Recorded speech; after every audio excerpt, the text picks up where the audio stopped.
Ron Paul, you are the Libertarian Party's candidate for President of the United States. With 7 days left to Election Day, what are you doing to get your message out? Well, giving as many talks as I can and doing as many interviews as I can, just as I've been doing for more than a year. And one thing I've noticed is we are getting more coverage and the rallies are bigger, so we felt pretty pleased with the way things are going. Somebody said, all I need is 6 more months and we'd be right in there. What do you consider the greatest accomplishment of this campaign for you? I think it's the fact that we've reached millions of people. More people than we've ever reached before. The organization is bigger than before. And I think we're going to get more votes than ever before. We're building a party, and we've had already tremendous achievement this time. We're the 3rd largest party, the most rapidly growing party. We feel very good about the way it went this year. Of course, we've had 2 great recruiters. Bush and Dukakis has done a great job for us this year, so we felt pretty pleased with how things worked out this year. Now, what do you mean by that?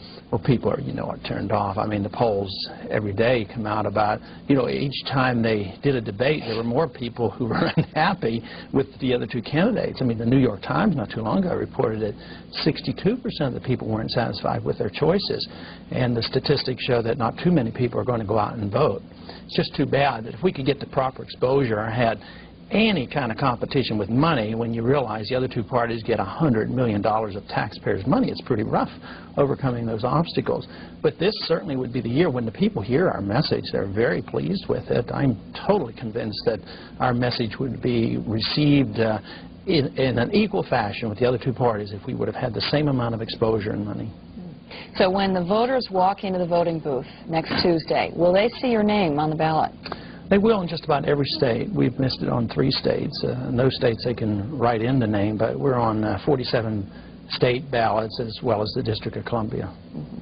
Good evening once again. Ron Paul is the Libertarian Party's candidate for President of the United States. He's joining us this evening to talk about his campaign. He was also a member of Congress for 4 terms, Republican from Houston, Texas, and a member of the Banking Committee while he was in the House. He served as the House sponsor of the U.S. Gold Commission, co-author of its Minority Report. He's the founder of the Council for Monetary Reform. He was chairman of the Committee to Abolish the Fed, editor and publisher of the Ron Paul Investment Letter, and is a practicing physician. Welcome. Thank you. Nice to be here. We invite your calls as always, so please do join us to talk about this campaign year. Mr. Paul, what is your message? Our message basically is that government is too big, and government's role should be different than the role it's performing today. It should be much closer to what was intended by the founders of the country, and it should conform with the Constitution. The role of government ought to be for the protection of liberty, not for the intrusion in our private lives, not for the intrusion in economic affairs, and not to intrude in the internal affairs of other nations. Both of the other parties, both the Republicans and Democrats, have accepted a different role for government, quite contrary to what was intended by the Constitution. They accept a notion that government should interfere in the marketplace, interfere in our private lives, and also both parties have been interfering in the internal affairs of the other nations throughout this century. And we think the role of government should be quite different, and that's what we're trying to do, is to revive the spirit of liberty in this country. You were talking about press coverage a little earlier. Why didn't you receive as much coverage from the press as Mr. Dukakis and Mr. Bush? I guess the people who didn't give us the coverage have to answer that question. I don't really know, but I think we've done quite well when we go into the individual cities. I think we are handled fairly. I think on the national media, obviously, we haven't been. But, there are some advantages. I mean, certainly the opportunity to come on C-SPAN has been an advantage to a party like ours. And 50% of the people now in the United States do not just sit and watch the 3 majors. So the use of cable and C-SPAN and video cassette recorders and different things like this have been, the electronic age obviously is a benefit to parties like ours who have the disadvantage, not only the fact that the other 2 parties have the public funding, the monopoly control of the system, but also the fact that we have to spend so much energy getting on ballots. A lot of our money and time and energy for a whole year is spent just getting on ballots. And, of course, the League of Women Voters weren't too happy the way the debates were controlled, so the 2 parties had to get together and monopolize the debate. So it's a bad trend. It's harder to get a 3rd party going in this country than in most countries countries of the world. But in spite of those obstacles and the difficulties, I think we've done real well, and I think we've reached a lot of people, and the message is a very, very powerful message, and the people are looking for something. So with those conditions, although not perfect, we still feel like we've reached a lot of people. With Ron Paul, we go to the phones. Greenwich, Connecticut. Good evening. Good evening, Dr. Paul.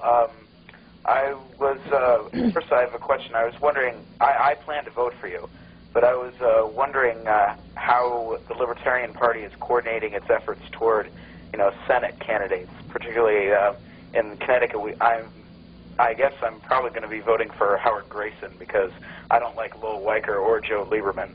So I was just wondering, I've heard very little about Mr. Grayson. I was wondering how your party is coordinating the effort to bring out the vote for local candidates. Thank you. Well, our national campaign for the presidency cannot coordinate the Senate races, and usually the state parties are handling this. Overall, we have over 500 people running for office. A state like Alabama, it's interesting, we have more congressional candidates on the ballot in Alabama than the Republicans do. So we have a lot of candidates. I couldn't even give you the exact number of Senate candidates, but this would be more handled by the local states, and people who are getting ready to vote should do their own checking on finding out whether we do have Senate and congressional candidates. We have about 220 congressional candidates, so we don't have a candidate in every district, but it's a growing number, and of course we now have over 105 people in office in this country at the lower level. So it is a very solidly based, growing party, and I think a lot of people are going to see a lot of Libertarian names on their ballots this year. Fort Walton Beach, Florida. Good evening. Good evening. I'd like to ask Mr. Paul there about what he thinks the effect towards his party siphoning off votes towards like Michael Dukakis, since he's the major party, and hurting him against George Bush, who seems to have it locked up now. Well, George, there's a couple ways you can look at that. If I'd happened to take some of Bush's votes away from him and George Bush got in because of that, the only regret I might have is I might have saved the Republican Party from themselves, because we're going to have a very bad financial crisis in this country, and George Bush and the Republicans will be blamed. So in a way they might thank me for it, but that's not likely to happen. Looks like Bush may just get in office. But now if he's well ahead, at least the good conservatives of this country who know that George Bush is not a conservative, at least they can, with their clear conscience, vote for the Libertarian candidate and vote for less government, and they don't have to hold their nose and vote for the lesser of two evils, because the race is not that close. So I think that people should do what they feel good about, and I know a lot of people saying, I'm not voting for George Bush, but I just think maybe Dukakis is a little bit worse. We as Libertarians don't see the difference. If you look at the deficits under Ronald Reagan or the accommodations to the Soviets, it's every bit as much or worse than what the Democrats are doing. So there's really no difference. And this argument that there's one, the lesser of two evils, is not true. Both of them endorse the same concept of government. They spend money, they regulate the economy, they regulate our lives, they police the world. The only thing I think the people ought to do is look to voting for something positive, and to us, that's voting for liberty, and that means voting Libertarian. Linwood, Washington is next. Good evening. Yes, it's a pleasure to talk to you, Mr. Paul. Thank you. I would like to vote for you, but I'm wondering why a vote for you would not be a vote for Dukakis, since it would take a vote away from George Bush.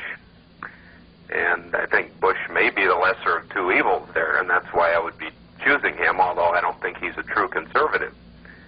If enough conservatives voted for you, it may give it to Dukakis, so we'd have the worst choice available. I'd also like to know, since there are so many vested interests in our country that are dependent upon our big federal government, Social Security recipients, military-industrial complex, do you feel that the system has enough people on the take, so to speak, so that a person like yourself that would be for individual freedoms, which I respect, wouldn't really have a chance to be elected in this country? Thank you. Thank you. Well, basically answered the first part. I think the real wasted vote is voting for either Dukakis or Bush because they endorse the same concept of government, and voting and getting Bush in means that he just might get blamed for all the problems. But I don't see there's any benefit at all whatsoever not to to vote either for Bush or Dukakis. And his second part of his question was... He was asking about people. There are so many people on the... Oh, yeah, and that's an important point. This whole thing, I think it's the critical point. I think most people vote, unfortunately, in this century, basically, they have been voting for materialistic means. They say, well, I'm going to get something from government.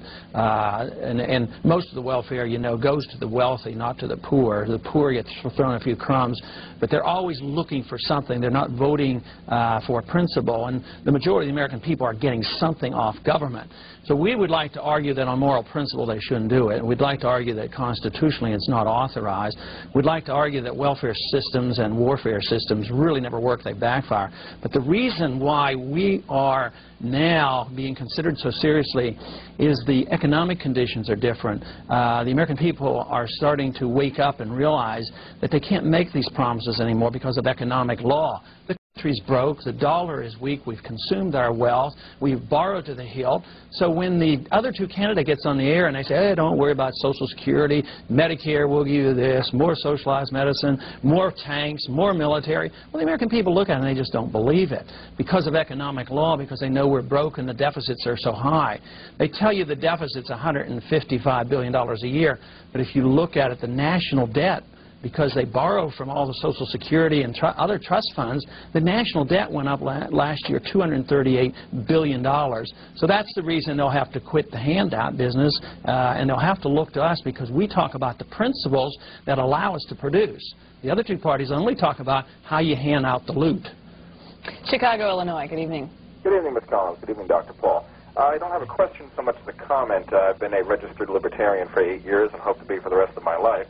And I often get told by people when they ask me why I'm voting for a Libertarian that I'm throwing my vote away and that it's not going to do me any good. And I'd like to say to people out there who get approached with this question that there's too often elections are looked at as a lottery where there's a winner and a loser, and the lesser of two evils is still evil.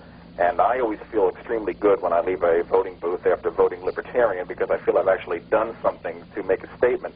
And if no one ever votes for Libertarians, they'll never get a chance to get on the ballot and to win in the future. So we are building a party, we're building a base, and we're making a statement that I hope people will notice as they see those numbers go up every quadrennial election or even in the local elections. And so I just want to say to people that think that you have to vote for one of the two parties, that is what perpetuates the two parties, and that's what keeps the media only giving the two parties the coverage, and that it takes people getting out and making a stand against that inherent doctrine of two parties to make a difference. And if you have any comments on that, I appreciate hearing it. But good luck in the campaign. Thank you. Yes, I think the only way you can avoid wasting your vote is voting Libertarian. The valuable vote is voting, much more valuable if you're voting with a smaller group of people. Percentage-wise, it has that much more value. But if you want to send a message, that's the only thing you can do. If you're satisfied with the type of government we have and you're unconcerned about the monetary system or the tax system or the deficits or the foreign policy, you really don't have anything to do. You can stay at home, you can vote Republican, you can vote Democrat, absolutely no difference.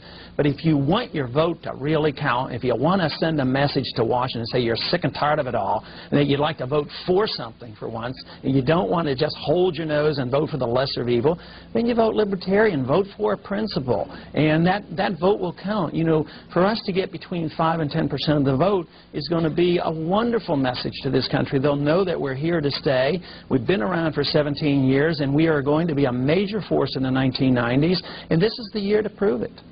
Jacksonville, Florida, you're on the air.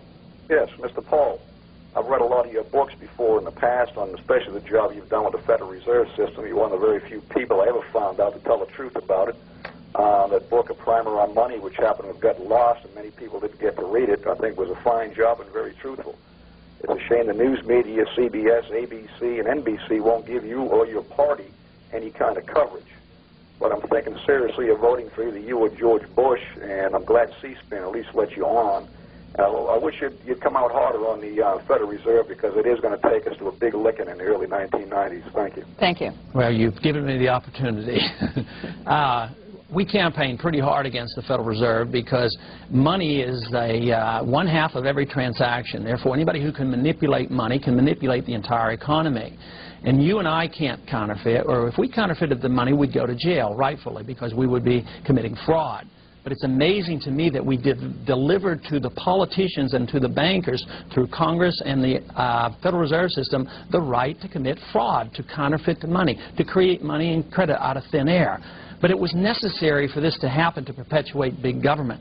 Conservatives like big government for one reason, and liberals like big governments for another reason. So they get together and they always collude and they raise both. That's why the deficits are uncontrolled. Then they take these deficits, they deliver them to the Fed. The Fed creates the credit.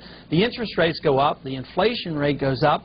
And who suffers? The poor people, the middle class, fixed income people, not the people who receive the money first, not the politicians who get reelected. The Federal Reserve is a system of money that should go. We do not need it. We shouldn't have it. It's not authorized by the Constitution. The first attempt at a central bank was stopped by Thomas Jefferson. The second attempt to have central banking was stopped by Andrew Jackson. And I guess it's going to take a libertarian president to stop the next or the last central bank, and that is the Federal Reserve System. Seattle, you're on with Ron Paul. Yes, I'd like to know how, Mr. Paul, if you were elected, you would deal with the Democratic and Republican Congress who would vote against all of your projects, especially projects that would consider cutting welfare, the FBI or the CIA, and bringing our troops back home. Well, I think that's a good question, and obviously when we have a libertarian president, we're going to have a much more libertarian sentiment in the country and libertarian ideas in the Congress. But even today, under today's circumstances, it's best to have a libertarian president and a libertarian approach to the problems that we face. Because instead of being opposed to everybody in Congress, you can go as a libertarian president and work with everybody in the Congress. Today, if you have a conservative president who decides, like Ronald Reagan, to spend a couple $1 trillion during an 8-year period building up the military for who knows what reason, other than building up the military-industrial complex, yes, how does he get that? Well, he has to continue the welfare spending. So they get together and make an agreement, and the liberals and the conservatives agree, and they raise both. The libertarian goes to the conservative and say, look, do you think there's too much waste in the welfare system? And they say, yes. They would support my vetoes there. And what about the liberal? They would say there's too much waste and fraud and too much of corruption in the Pentagon. So they would support me there. So it's that is the only approach that is a sensible approach, even in today's circumstances, to bring some sanity back to the government. I mean, this idea that we can spend $238 billion a year we don't have is going to come to a screeching halt. That's what the stock market crash was all about. So it's very necessary that we approach these solutions from a libertarian perspective. We go next to Grand Rapids, Michigan. Please go ahead. Yes, thank you. I have two comments that are actually questions because I would like your opinion of the comment. One, it seems to me that we do need to ultimately end up with two people running in a federal election. But that does not mean that we couldn't have state runoff and or regional runoff leading to two final players, so to speak. Now, the reason for that is that we do need a majority ultimately. I wonder what you think of that. My second comment or question. Earlier today, I listened to Phil Donahue, who was meeting in a city in Ohio, the Fernald city, where the energy facility is. And John Glenn and the governor of Ohio were also with him at that meeting. Now, it came up that a citizen group is suing, apparently, the federal government for hiring Westinghouse to put that facility in, or else the citizen group is suing Westinghouse because the citizens cannot sue the federal government. Now, the federal government is, in fact, me and you and the citizens. And apparently Westinghouse was hired, of course, as a contractual agent and has made a profit during the duration of this energy facility as it was being built. Now, why could not that, say the nuclear energy and possibly some other companies in the country be owned by the citizens. I don't mean socialism, and yet that speaks a bit like socialism. But nuclear power, which runs our defense system, if the profit motive is out of that, then I think we have a different ballgame. If you take heat, people that need heat, if the profit motive is out of that and the citizen becomes the stockholder rather than a profit person or stockholding group, then the whole legal picture is a little bit different. And I would like your comment on each of those. Thank you. Thank you. Well, I'm not sure I understand entirely that problem there in Ohio, but certainly I don't think that we should have collective ownership. I don't like the government involved. Nuclear energy is a good example of how government can really mess something up. First, you have the conservative approach that says the government should do all the R&D, provide the insurance, regulate the fees and the charges, and then dispose of the waste. And that's a subsidy, and that's artificial, and therefore you artificially promote nuclear energy. And then the liberals come along and say, oh, this is horrible, we have to stop it, and they put all the roadblocks in it, and they bring it to a crashing halt.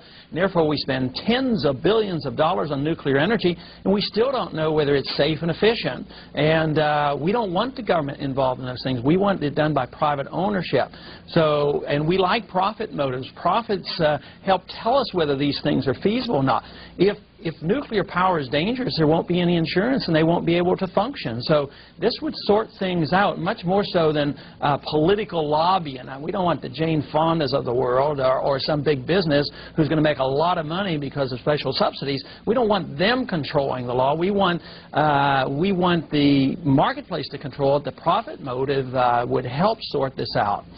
Now, in the other area, you said that you would just assume that we should have only two choices. Well, what is sacred about that? That is how we've been conditioned, I guess, for 50 or 60 years or longer, that we should always have two choices. There's nothing wrong with three choices, so I'd like to see two choices. I don't think you have two choices. I think you only have one choice. You have the choice between two statists, between two people who believe in the use of government force to bring about all these changes in the economy and the regulation of our lives and policing the world. And so two would be fine with me under today's circumstances, but there should be nothing sacred about two choices. Other countries function with 2 and 3 and 4 different parties, and we happen to think that should be part of the American tradition. Certainly the founders of this country didn't indicate that there should be two parties. Matter of fact, they were very leery of political parties, let alone legislating through taxes in order to finance a sacred two-party system. Very, very dangerous. Tampa, Florida is next. Good evening. Okay. Yes, first of all, let me tell you, Dr. Paul, that I had the pleasure of voting for you in your very first congressional election when I lived in Texas. Thank you. I do have to admit, however, at this time, I am planning not to vote for either of the major party candidates. I'm going to write in the name of Colonel Charles E. Sheldon, who is still listed as a prisoner of war in Southeast Asia. I'm a Vietnam veteran, and many of us veterans are highly upset because neither the Republicans nor the Democrats will make an issue of the fact that there still are alive Americans in Southeast Asia. There have been reward offers, and there's been a lot of activity on this that's been covered up quite a bit because the CIA's the drug running, the Iran-Contra thing and all, and a lot of heads will roll. But there are still living Americans there, and neither the Republicans nor the Democrats will make this an issue. What is the position of the Libertarian Party on the men that are still remaining in prisoners in Southeast Asia? Well, I think we're the only ones who have seriously considered doing anything that might help, and that is changing our foreign policy. It's the foolishness of the interventionist foreign policy that creates the unbelievable situation that occurred in Vietnam. The hostages, which is an utter tragedy in the Mideast, get a lot more attention than those individuals who may be held hostage in Southeast Asia. The only way these problems can be solved is that we address foreign policy so that we can prevent it. But if we change our policy and our attitude, actually, you know, today we're on better terms with South Vietnam now than we were 15 years ago. So there's been some progress there, but when we were imposing our will, when we used our CIA over there to help murder Diem and manipulate the war and escalate the war, that's the thing that we want to stop. We want to prevent the problems. But if we go to these countries, whether it's Southeast Asia or the Mideast, and say, look, we're not going to mess around with you anymore. We're not going to pick sides, and we're not going to keep funding your enemies. We're just going to quit. Then I think you have a much better chance of getting the real truth out about the hostages and the missing in action. Seattle's next. Please go ahead.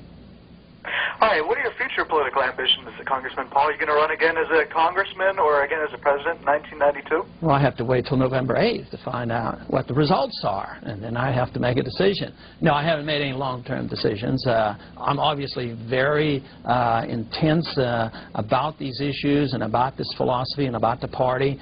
I will continue in political action, both in the Libertarian Party as well as in education along these lines. But as far as making the decision, this would be a bad time to ask me about running for something right now after almost 2 years of this. What do you sense young voters are looking for right now? Straight answers. That's all young people want, straight answers. And that's why, you know, I had one young man out of the University of Iowa. He had met all the candidates, you know, last winter. And he says, I met every single Republican, every single Democrat, and he joined our campaign. I said, well, why was that? He says, you're the first candidate that ever gave us a straight answer. That's what young people want. They'll argue and fuss and challenge you. They're great because they're more concerned about principle. But when they look at it, then they'll respond and to us, because we will give them straight answers and we can give them a concise philosophy and be consistent with it. Silver Spring, Maryland is next. Please go ahead. Yes, good evening, Dr. Paul. I have a couple questions on foreign policy. Over the last 8 years, we've had more young men come home in body bags since the Vietnam War. And I want to ask you, how is it that both political parties, the Democrats and Republicans, I guess, make it the assumption that it is our role to intervene in countries at our will? And also, could you talk a little bit about our relationship with our various puppet regimes around the world? If you look over the last 30 or 40 years, a lot of these regimes are very corrupt and they end up getting thrown out. We end up in a position worse than we had started out with. So if you could talk a little bit about our interventionist policies and our relationship with our puppet dictators around the world. Thank you. Well, I certainly think it's about the most foolish policy any government could ever follow, and it leads to the Korea Wars, the Vietnam Wars, Marines being killed in Beirut, sailors being killed in the Persian Gulf, us bombing for evening news, Libya, just to prove our macho image. I mean, that is just an outrage. And then, whose policy is it? It's Woodrow Wilson's foreign policy, basically. And both Republicans and Democrats have followed ever since then, which means that we are so pompous and arrogant and insecure that we have to impose our will. Take, for instance, the Philippines. The Philippines, last week, they raised our rent. They blackmailed us to the tune of $1.5 billion just to stay there. So what have we been doing? We have been pumping tens of billions of dollars into the Philippines, taking care of them, and then they put us through extortion in order for us to stay. But who got the benefit? Marcos. And Marcos was the friend of Republicans and Democrats for decades. But what are we doing now? We're suing Marcos to try to get a couple bucks back.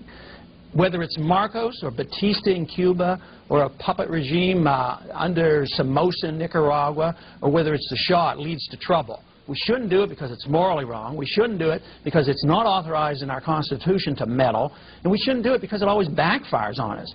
But we can't do it anymore because we're broke. So I think it's time the American people woke up and said, look, let Japan pay for their own national defense. We don't have any money. They have a strong economy. We take care of them. They lower their taxes, subsidize their exports, and we suffer. Europe. We've been defending Europe since World War II. We put $138 billion a year into Europe. We have 500,000 personnel over there, and their GNP is bigger than ours.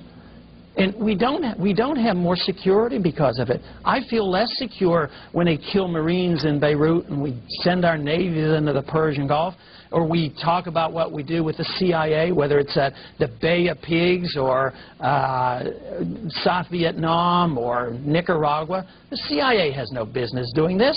The CIA should be out of the business of running secret wars. The Congress should know what's going on. This nonsense that the President has complete and absolute control of foreign policy is nonsense. It's just something that's been concocted by the other two parties. Read the Constitution carefully and we'll find out that Congress has the most to say. They have the right to declare war and raise the army and spend the money. The President can sign treaties and that's about it. And he's a commander-in-chief. But he does not have the right to wage war. A libertarian government would certainly be different than the type of government we've had for the last 70 years. There certainly would be less war. Jackson, Mississippi, you're on the air. Good evening, Dr. Powell. Yes, you have him. Go ahead, Good evening. I want a two-part question. First of all, the history of third parties in the United States has been that they're usually absorbed one of the two major parties. And I wonder what do you think is a possibility that at some time in the future possibly the Libertarians may, say, be absorbed by the Republicans?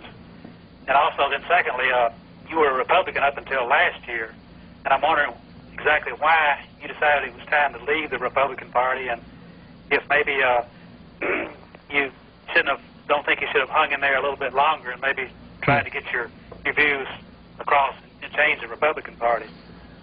I've had no second thoughts. I feel very comfortable with my decision of leaving. I maybe should have left a little sooner. That's about all, because I did. I worked hard when no other elected official in Texas would stand up for Ronald Reagan. I did, because he gave pretty good speeches, talked about getting government off our backs, even quoted libertarian economists like Mises.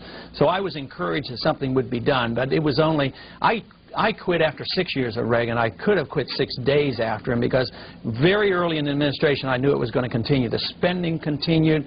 He ran on the program of getting rid of the Department of Education, Department of Energy. And what did he do? He created 2 new departments. I mean, nothing ever changes. Some of the worst growth of government occurs under Republicans. So I don't think there's any doubt in my mind that it had to be done outside another party, outside the other two parties and within the Libertarian Party. We have to have somebody who believes in something. We have to have a party of principle that believes in the principles of the Constitution. So I made my move and made my decision and said that no longer would the Republicans ever be believable. You know, if Ronald Reagan gave those wonderful speeches and he swayed me and nothing happened except it got worse, whoever in the world believes George Bush, who never even pretended to be a conservative, where in the world, whoever believes he would do anything about cutting back on the budget? I mean, that's why the people are laughing at this whole thing. That's why half the people are staying home and half the people who are planning on voting are still uncertain about the candidates. I mean, because they're not believable. Now, the other question is a serious question on the third party. Because certainly Norman Thomas sent us a message. When he decided not to run the last time, they said, Mr. Thomas, why aren't you going to run? He says, well, the Republicans and the Democrats accepted 19 out of my 20 points in my program. So if the Republicans and Democrats accept 19 out of our 20 points, I don't think the Libertarians are going to lose a lot of sleep. But we don't operate that way. I don't happen to have a whole lot of confidence that we're going to libertarianize the Republican or the Democratic Party, and that we better have another party. This is, you know, it's not impossible. It's going to be difficult. But certainly in 1856, nobody dreamed that the Republicans would be a dominant party and win the White House. They were dealing with a very serious problem then, slavery. We're dealing with a very serious problem this time. Not only an economic crisis on our doorstep, but slavery again. The enslavement of those individuals who produce by those who do not produce. So it's a new form of modern slavery, and the issue is the same. I believe the American people will look to our party. I work with the assumption that the party will grow and build and be a dominant party. If that does not come about, and I cannot predict the future, but we do restore liberty to this country, I won't lose any sleep over it. Thousand Oaks, California. Good evening. Yeah, hi. Hi. I had a little complaint first before I get into my question here. I think C-SPAN's taking too many calls from the East, you know. I don't consider Florida and Maryland and all those other states, you know, as part of the West, and I think the West, we're getting sort of cheated here and getting into your show. And another complaint I had, several times I've called into C-SPAN here, for some reason somebody's clicked me off the line and I lost my turn and I had to go through the whole thing again, couldn't even get through on the line there. And I don't know what the problem is with that, but it's about 3 times now that's happened to me. Yeah, I don't know what that problem is either, but we'll certainly look into that. As far as the East Coast, West Coast thing goes, we alternate. Yeah, but you haven't been. You've had about three calls from the East, I think Florida, Maryland, and some other state, and then you hit somebody from Seattle or something like that, Okay. you know. Well, if that's happening, I apologize. I haven't been taking that close attention, but we'll keep a watch on that. Go ahead with your question. What I was wanted to comment on was, like, he always, third-party candidates, I've voted third-party candidates several times, and they always say, well, you know, we get great coverage locally here, but they never get any coverage nationwide, you know, and it's just like, not necessarily so much the Libertarian Party this time because they didn't make all 50 ballots, but that black lady, Lalani, she made the ballot in all 50 states, and they, you know, she's getting a total news blackout on the national network, and you can't run a national campaign for president and not get coverage nationwide, otherwise you're not going to get any part of the vote, you know, and that's just like the Greenpeace Party there in Germany, you know, that's a third party that came on, but it's basically a leftist, socialist type party there, and the news media just ate them all up, you know, give them all kinds of coverage there, and then they've won some elections there in Germany. If they did this, give the same kind of fair coverage to all the third parties in the United States, whether it's conservative or liberal, they would probably be some conservative third party congressmen and some liberals and the minor party candidates, you know.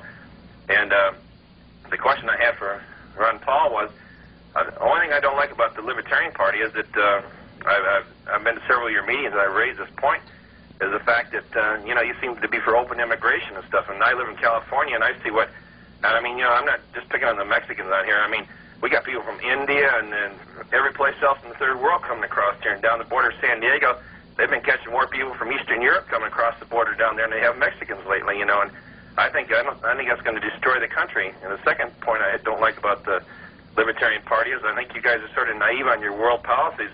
If you take all our forward bases away and bring all our military stuff back to the United States there, you know, you're going to let communism, you know, run loose in the world there, and we're not going to support any of the, you know, freedom movements in the third world countries. You know, I'd like to kind of, you know what your... Okay. Right? Thanks. Well, I think that there's a lot of deception going on about foreign policy. You know, we have to stop the evil empire. But at the same time, we're supposed to spend $300 billion a year policing the world and stopping the spread of communism. We have a president that signs a treaty that invites the Soviet Union to come over here and inspect our bases. But not only that, the most important thing about that treaty is it's opened up the door for us to bail out a failed system. Communism isn't working. They're turning toward capitalism. They can't feed themselves. They didn't win in Afghanistan, and Europe's about in revolt against the Soviet Union, and we're sending them money to bail them out. So you're not fighting communism. You're fighting the military-industrial complex. You're fighting subsidies to the communists. At the same time, they tell you got to go to Nicaragua and fight against the spread of communism. We have honored a commitment. All the presidents have honored a commitment made by Kennedy for us never to touch Castro. 90 miles off shore, much closer than Ortega and much tougher. But if you organize in Florida for the overthrow of Castro, you're arrested. So there's a lot of fallacies going on and a lot of deceit, and we just don't think that you're getting the straight story. Now, as far as immigration goes, there's a lot of immigration problems, but it's because this economy's a mess and people get fearful and frightened for unnecessary reasons. But one of the things you have to realize, as soon as you make something illegal, you raise the cost and increase the value of it. So if a Mexican citizen comes up here because he wants to help us, that is, pick the crops and do the things that literally raises our standard of living, where a lot of Americans won't do these jobs, does he go back home and help his family? No, he's scared because we have guns at the border, so he becomes an illegal alien. So literally the law backfires, and we have more illegal aliens. Rather than having workers coming up and freely going back and forth, most people are much more concerned about the movement of people back and forth on Mexico border than a Canadian border. We have tens of thousands of people going back and forth. In a free market economy, a healthy economy, we have a shortage of labor. People who come over and want to work, they help us. They enhance our standards of living. They take the funds back. It's a perfect foreign aid system. Certainly, it's horrible what we do today. We put guns on the border. We won't let them come in to pick the crops. Our prices go up. They don't help the families. Then they tax you, and they take your money, and they send it to the Mexican government, and it never helps the poor people in Mexico. Columbia, Missouri. Good evening. Good evening. Mr. Paul, I wanted to ask basically two questions, but they both relate to drugs. One is, do you differentiate between drugs in the term do you see a difference between alcohol and marijuana and heroin? And the other is, do you favor action when and if you become influential in the presidential realm, decriminalization or government-regulated legalization? Thank you. We don't see any difference between the drugs, and we would decriminalize. The only difference that you could figure out between say the marijuana and some of the other drugs and alcohol and cigarettes is that alcohol and cigarettes are a lot more dangerous because they kill a lot more people. We're losing 450,000 people a year with alcohol and cigarettes, and you and I are being taxed to subsidize the tobacco industry. At the same time, then we spend money telling people not to smoke because they cause cancer. Most of our state governments are in the business of selling drugs, that is alcohol, that kill a lot of people. So we think the drug laws are really foolish. They backfire. They create the drug dealer. They create 50% of the crime. They encourage kids to be involved because they make such big bucks dealing in the drug trade. So we think it's a horrible system, but what we want to legalize is freedom of choice. We think that people ought to have a choice in the matter and make decisions for themselves. We can't protect individuals from themselves, but the laws would, even in a libertarian society, prevent these or prohibited the use of drugs by kids and children, because children aren't consenting adults. But the drug laws are devastating, and they've done more harm. They weren't written by the founders of the country. They were only written again same time we had the income tax, same time we had the Federal Reserve System, same time we changed our foreign policy, same time we lost our way in definition of what individual liberty was. In 1914 is when we started telling people they shouldn't smoke and drink. Prohibition of alcohol was a total failure. So we would decriminalize and we would treat the drugs in a similar manner, although we do recognize that the government-regulated and subsidized drugs are a lot more dangerous. St. Louis, Missouri. Good evening. Yes, Dr. Paul. I think one thing most people today agree is that it takes less personal freedom, personal responsibility, to live life. Due to the advent of the regulatory agencies like the FDA, which tells us which is good and bad, and motor vehicle safety, which features on an automobile are good and bad, there are fewer options, and it's responsibility on our part. In the past, culture as a whole has acted as a bank of knowledge, gaining the experience of individuals and families and dispensing it back to us with common sense. And I think a lot of people would like to have something more like that today, but they fear that the world is more complex, more technological. There's too much information out there for that to be adequate. What would the Libertarian Party or government do to perform some of these assistances to society? All right, thank you. Thank you, sir. Well, you know, that's a very good point. I think it's true. I think the world is more complex and more technological. Therefore, we need less big government, because big government is a blunderer. I mean, to talk about safety devices from the national level but through a bureaucracy doesn't make any sense. So this is the strongest argument I know for having much more local individual control of our lives and making our decisions rather than the federal government. But these agencies backfire. Whether you have an EPA, it turns out to be a welfare system for sewer developers, and it doesn't really protect the environment. Whether you have if you have the FDA, what does it do? It turns our people suffering from AIDS and cancer into smugglers because they can't get the drugs they want, and they go to Mexico, the free country of Mexico, to get drugs. I mean, that's how foolish these things are. They backfire. So it should be regulated through the marketplace, through local, through the rules against fraud, but not through a federal monster. Dr. Paul, that's all the time we have. Thank you very much for joining us. Ron Paul, running for president of the Libertarian Party's candidate. Thank you. Thank you. Thank you for your calls, and have a good evening.